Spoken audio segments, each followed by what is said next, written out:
Hello, YouTube. This will be part two of Letters from the Earth. Taking up where I left off, I'll go back a little bit here, just a little. Um,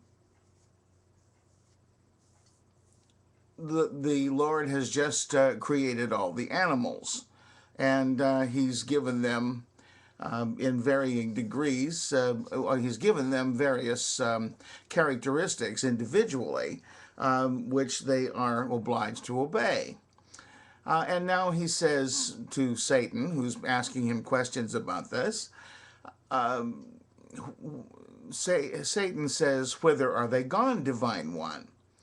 "To the earth, they and all their fellow animals." "What is the earth?" "Oh, a small globe I made a time, 2 times and a half ago.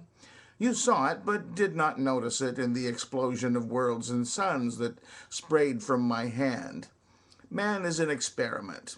The other animals are another experiment. Time will show whether they were worth the trouble. The exhibition is over. You may take your leave, my lords." Several days passed by. This stands for a long stretch of our time, since in heaven a day is as 1,000 years. Satan had been making admiring remarks about certain of the Creator's sparkling industries, remarks which, being read between the lines, were sarcasms.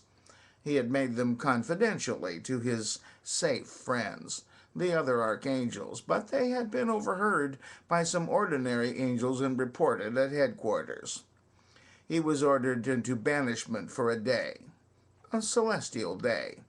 It was a punishment he was used to on account of his too flexible tongue. Formerly he had been deported into space, there being nowhere else to send him, and had flapped tediously around there in the eternal night and the Arctic chill. But now it occurred to him to push on and hunt up the earth and see how the human race experiment was coming along. By and by he wrote home, very privately, to St. Michael and St. Gabriel about it. Satan's letter.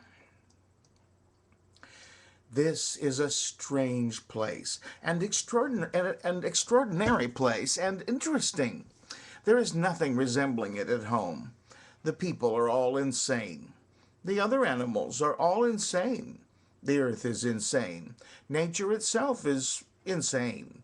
Man is a marvelous curiosity. When he is at his very best, he is a sort of low-grade, nickel-plated angel.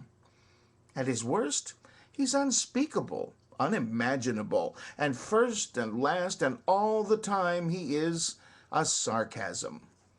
Yet he blandly and in all sincerity calls himself the noblest work of God. This is the truth I am telling you, and this is not a new idea with him. He has talked it through all the ages and believed it. Believed it and found nobody among all his race to laugh at it. Moreover, if I may put another strain upon you, he thinks he is the Creator's pet. He believes the Creator is proud of him. He even believes the Creator loves him, has a passion for him, sits up nights to admire him, yes, and watch over him and keep him out of trouble. He prays to him and thinks he listens. Isn't it a quaint idea? Fills his prayers with crude and bald and florid flatteries of him, and thinks he sits and purrs over these extravagancies and enjoys them. He prays for help and favor and protection every day, and he does it with a hopefulness and confidence too, although no prayer of his has ever been answered. The daily affront, the daily defeat do not discourage him. He goes on praying just the same. There's something almost fine about this perseverance. I must put one more strain upon you. He thinks he is going to heaven. He has salaried teachers who tell him that. They also tell him there is a hell of everlasting fire and that he will go to it if he doesn't keep the commandments. What are the commandments? They are a curiosity. I will tell you about them by and by. Letter number 2.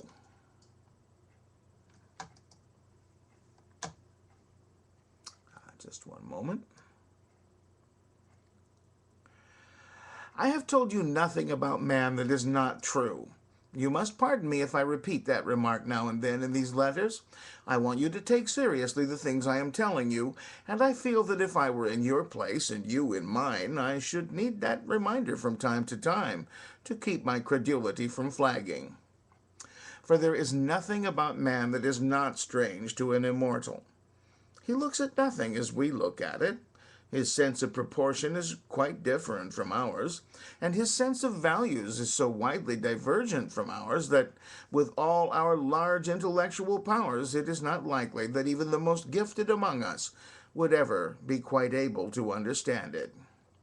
For instance, take this sample. He has imagined a heaven and has left entirely out of it the supremest of all his delights, the one ecstasy that stands first and foremost in the heart of every individual of his race and ours, sexual intercourse. It is as if a lost and perishing person in a roasting desert should be told by a rescuer that he might choose and have all longed-for things but one, and he should elect to leave out water. His heaven is like himself, strange, interesting, astonishing, grotesque. I give you my word, it has not a single feature in it that he actually values. It consists utterly and entirely of diversions which he cares next to nothing about here in the earth, yet is quite sure he will like them in heaven. Isn't it curious? Isn't it interesting? You must not think I am exaggerating, for it is not so. I will give you details. Most men do not sing. Most men cannot sing. Most men will not stay when others are singing, if it be continued for more than 2 hours. Note that. Only about 2 men in 100 can play upon a musical instrument, and not 4 in 100 have any wish to learn how. Set that down.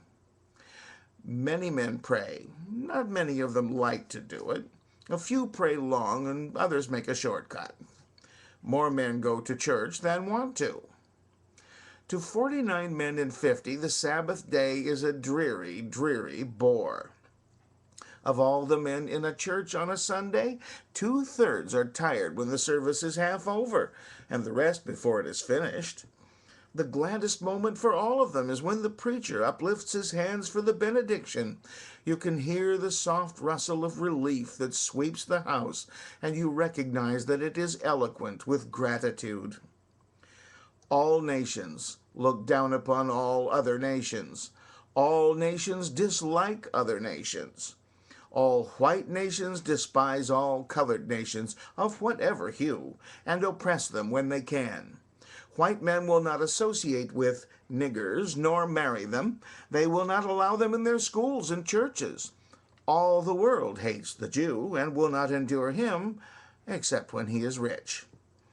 I ask you to note all these particulars. Further, all sane people detest noise. All people, sane or insane, like to have variety in their life. Monotony quickly wearies them. Every man, according to the mental equipment that has fallen to his share, exercises his intellect constantly, ceaselessly, and this exercise makes up a vast and valued and essential part of his life. The lowest intellect, like the highest, possesses a skill of some kind, and takes a keen pleasure in testing it, proving it, perfecting it. The urchin who is his comrade's superior in games is as diligent and enthusiastic in his practice as are the sculptor, the painter, the pianist, the mathematician, and the rest. Not one of them could be happy if his talent were put under an interdict. Now then you have the facts. You know what the human race enjoys and what it doesn't enjoy. It has invented a heaven out of its own head, all by itself. Guess what it is like. In 1,500 eternities, you could not do it. The ablest mind known to you or me in 50 million eons couldn't do it. Very well, I will tell you about it in chapter 3.